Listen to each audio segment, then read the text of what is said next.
Si Albay Governor Joey Salceda ni mando sa mokabat sa 12,000 ka mga residente sa pag-evacuate nunot sa pagbugwa sa Mount Mayon ug mga dagkong lava fragments. Si Salceda ni mando sa evacuation sa mga residente nga nahimutang sulod sa 8 km radius sa crater sa bulkan. Samtang mandatory evacuation sub ang gimando sa mga residente nga nahimutang sud sa 6 km sa bulkan nga gikonsidera sa gobyerno nga permanent no-go danger zone.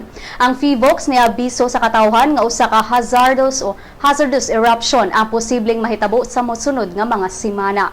Si Renato Solidum, pangu sa PHIVOLCS, nibutyag nga sa kasamtangan ang Mount Mayon ni pagawas og lava. Kung dunay explosion, mahimutang sa peligrong sitwasyon ang tanang lugar nga nagpalibot sa bulkan.